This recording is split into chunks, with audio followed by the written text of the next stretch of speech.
Centaines de jeunes femmes, de jeunes filles et garçons et des personnes handicapées des communes de Grand Popo, d'Atiémé, voire de Lokossa ont commémoré ensemble la Journée internationale de la femme, édition 2023. Le vendredi 10 mars 2023, avec l'appui du projet Benkadi de la PACIB, dont sont bénéficiaires Grand Popo et Atiémé, ces personnes vulnérables, sur le leadership du préfet du Mono, ont adressé un plaidoyer à l'endroit des autorités communales et préfectorales de ce département.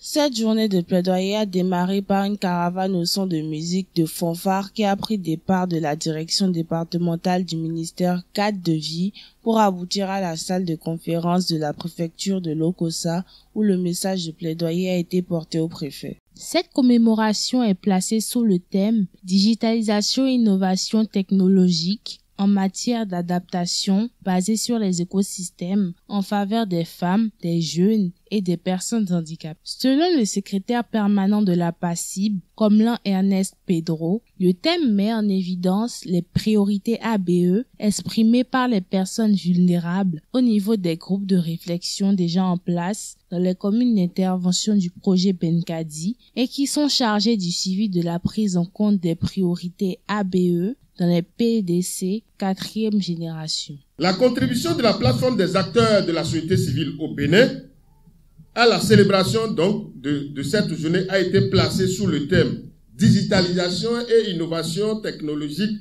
en matière d'adaptation basée sur les écosystèmes en faveur des femmes, des jeunes et des personnes handicapées ». Ce thème met en évidence l'importance de la prise en compte des inégalités de genre et inclusion sociale dans la digitalisation et les innovations technologiques des mesures d'adaptation basées sur les écosystèmes. En effet, dans le cadre de l'exécution du projet Benkadi Bénin, les priorités d'adaptation basées sur les écosystèmes ont été exprimées par les groupes vulnérables au niveau des cadres de réflexion mis en place par les communes d'intervention donc du projet.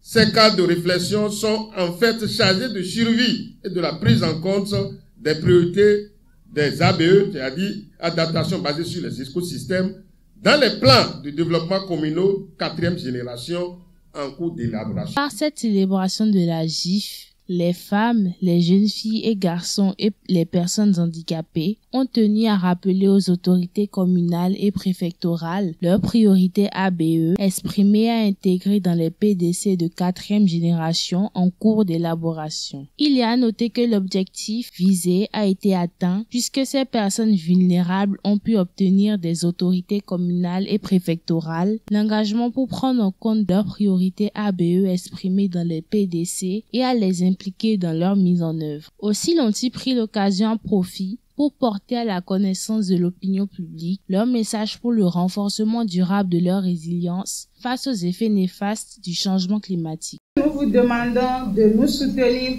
pour notre participation effective au processus de prise de décision dans nos localités, afin que nos réels besoins soient pris en compte dans les actions de développement.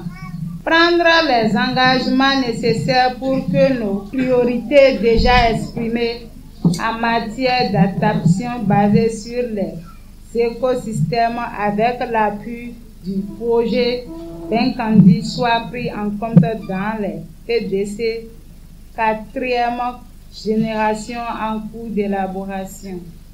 Mettre effectivement en application les engagements pris à tous les niveaux pour la protection de nos écosystèmes. Monsieur le préfet, monsieur le maire, autorités des divers niveaux, nous femmes jeunes et personnes handicapées, cibles privilégiées du projet Benkadi ici présent, restons confiants que notre plaidoyer n'est pas tombé dans les oreilles dessous.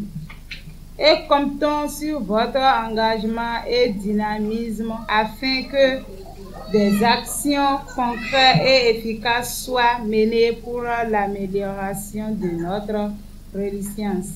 Nous sommes sûrs que le préfet a écouté tout ce qu'on lui a dit et tout ce qu'on lui a demandé.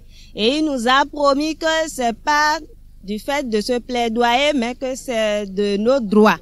Donc, nous sommes joyeuses, nous sommes contentes que le préfet va prendre en compte tout ce qu'on lui a demandé. Le préfet du Mono a salué les femmes, les jeunes filles et garçons, de même que les personnes handicapées, ayant fait le déplacement de la préfecture pour porter de vive voix leurs doléances aux autorités du département. Plus qu'un plaidoyer, les doléances portées sont des droits, a-t-il dit. C'est pour ce faire qu'il a invité les maires et les secrétaires exécutifs à attacher du prix aux préoccupations de ces personnes vulnérables dans la gestion des communes. Je voudrais d'abord rassurer toutes les couches représentées à travers les 4 panneaux qui nous ont été présentés pour leur dire que les messages inscrits sur ces pancartes ne sont pas des plaidoyers. C'est leur droit. Et c'est notre devoir de leur accorder ce droit. Le développement, par essence, doit être conçu et dans sa conception, l'approche participative reste de mise, en tout cas pour toute société qui veut aller de l'avant.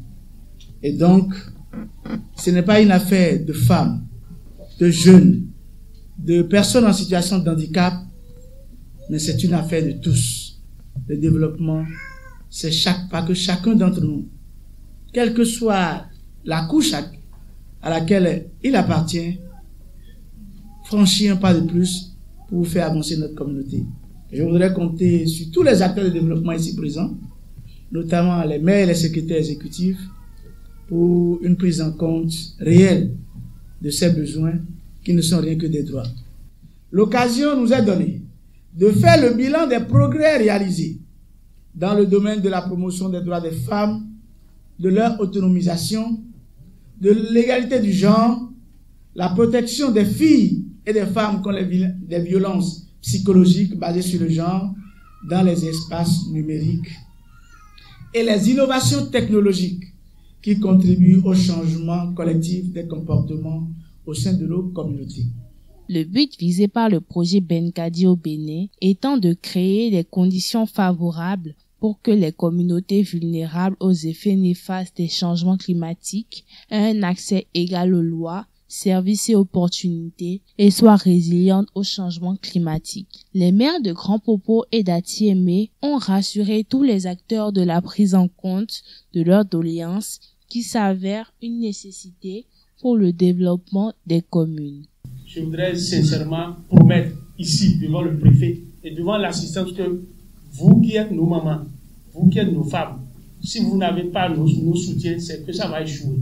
Comprenez tout de suite que nous sommes déjà prêts à vous accompagner pour que nous parlons d'une même voix pour le développement de notre département. Nous avons intérêt, nous, en tant qu'hommes, en tant qu'autorité, en tant que responsables, de veiller à ce que la femme soit au cœur de ce que nous faisons, de veiller à ce que nos parents handicapés soient également au cœur de ce que nous faisons, et également de veiller à ce que ces femmes, qu'elles soient instruites ou non, ces parents que nous avons handicapés, qu'elles ne soient non plus reléguées, mais qu'on puisse les amener également à s'approprier les outils de développement que nous avons aujourd'hui. Lorsque nous parlons de la digitalisation, vous voyez, nous avons des mamans, nous avons des épouses, nous avons des sœurs qui sont là, mais qui ne peuvent même pas, parce que en face des clients aussi, c'est des ménagères, prendre la calculatrice et comme ça, et faire le calcul de ce qu'elles ont vendu. Alors aujourd'hui, on n'a plus besoin de femmes de ce type. Alors, mais, et pour que cela soit effectif, il faut qu'on puisse les aider. Il faut qu'on puisse leur apporter le nécessaire qu'il faut pour leur autonomisation et également pour qu'elles soient productives au cœur de la société que nous avons.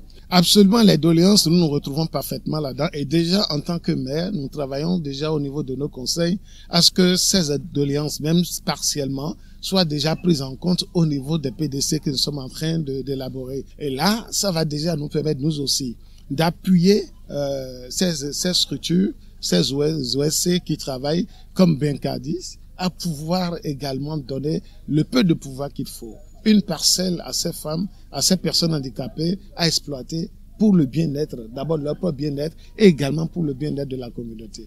Nous nous sommes engagés pour ça. Benkadi.